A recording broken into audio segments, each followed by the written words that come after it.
Halo semuanya, selamat datang di channel aku. Jangan lupa klik subscribe dan aktifkan notifikasinya biar kalian nggak ketinggalan konten menarik lainnya. Jadi di video kali ini aku akan membahas sebuah tragedi menghilangnya pesawat yang masih menjadi misteri sampai saat ini. Karena tidak pernah ditemukan badan pesawat tersebut dan kenapa pesawat itu bisa menghilang.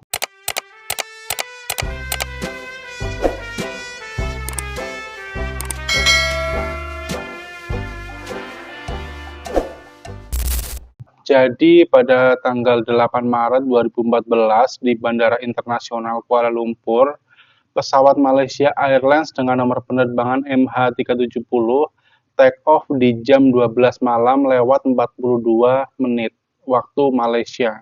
Pesawat yang digunakan adalah Boeing 777, salah satu pesawat yang paling aman di dunia dengan catatan keselamatan yang sangat baik. Di dalamnya terdapat 227 penumpang dari 14 negara yang berbeda, tapi mayoritas itu berasal dari Cina, karena memang tujuan pesawat ini ke Beijing, Cina.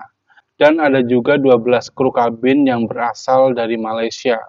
Penerbangan ini dipimpin oleh dua pilot profesional yang memiliki rekam jejak yang sangat bagus. Di kursi kapten ada Sahari Ahmad, pilot berusia 53 tahun yang merupakan salah satu pilot senior di Malaysia Airlines. Beliau ini sudah mengabdi selama 33 tahun dengan total pengalaman mencapai 18.365 jam terbang. Di sampingnya ada kopilot yang bernama Farik Abdul Hamid. Di usianya yang masih 27 tahun pada saat itu, dia sudah mengantongi 2.763 jam terbang. Pada malam itu, Farik sedang menjalani penerbangan terakhirnya sebagai bagian dari pelatihan transisi untuk menjadi pilot penuh di armada Boeing 777.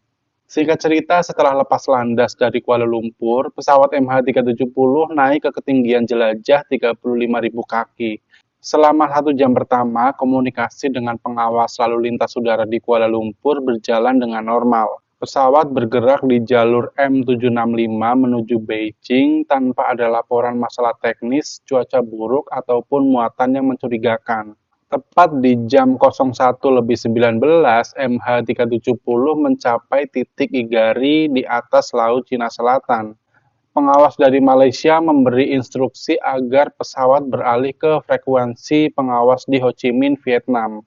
Pilot pun membalas instruksi tersebut, tapi ini merupakan komunikasi terakhir dengan pilot karena setelah itu pesawat ini yang seharusnya muncul di radar Vietnam MH370 tidak pernah terlihat lagi dari komunikasi terakhir itu. Karena 2 menit kemudian di jam 01.21 transponder pesawat tiba-tiba mati, yang mana alat ini hanya bisa dimatikan secara manual, yang artinya ada seseorang yang sengaja mematikan alat tersebut.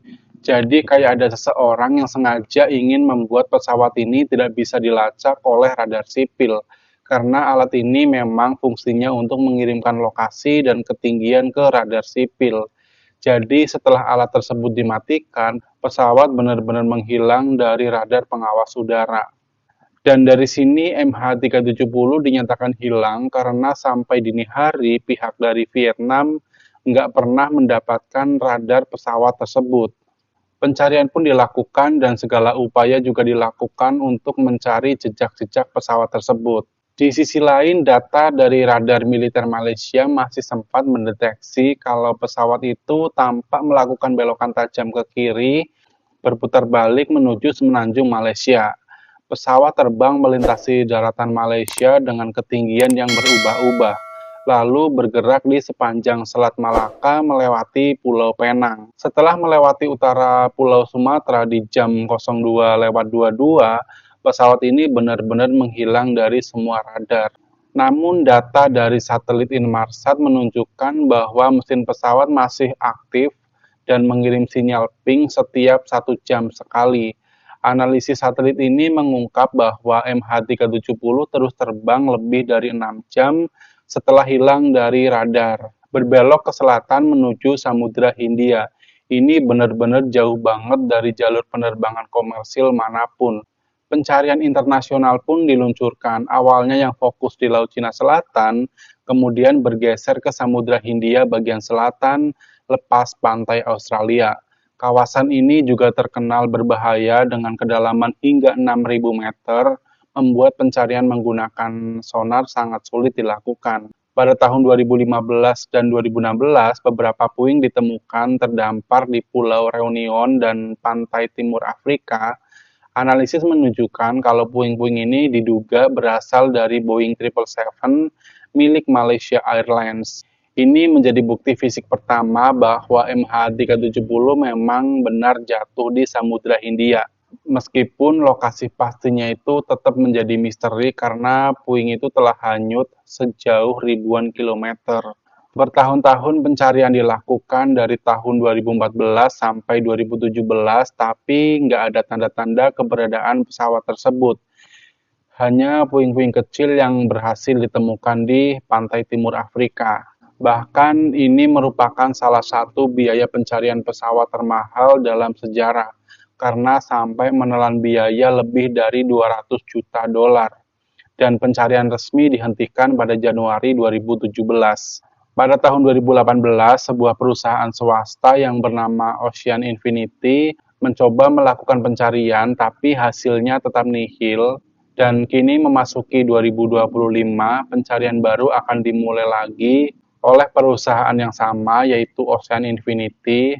Mereka akan kembali mencoba melakukan pencarian menggunakan kapal tanpa awak dengan sensor resolusi tinggi untuk menyisir area seluas 15.000 km persegi yang belum terjamah.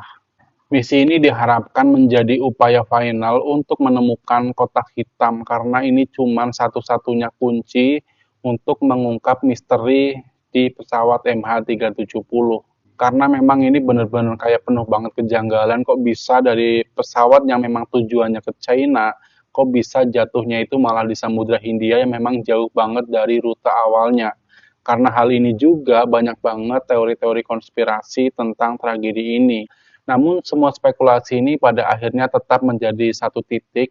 Tanpa penemuan bangkai pesawat dan kotak hitam, kebenaran MH370 akan tetap terkunci di dasar samudra. Jadi itulah kasus dari sebuah tragedi yang memang masih menjadi misteri sampai sekarang, karena banyak banget kejanggalan yang rute dari awalnya dari Kuala Lumpur menuju Beijing bisa-bisa putar balik menuju Samudra Hindia yang memang ini benar-benar udah jauh banget dari rute awalnya, dan dari ini juga menimbulkan banyak spekulasi-spekulasi liar di media sosial. Jadi sampai jumpa di video selanjutnya. Buat kalian yang belum subscribe, boleh subscribe aja. Jangan lupa nyalakan notifikasinya biar kalian mendapatkan notifikasi kalau aku update video terbaru lagi. Ya udahlah ya, sampai jumpa di video selanjutnya. Wassalamualaikum warahmatullahi wabarakatuh.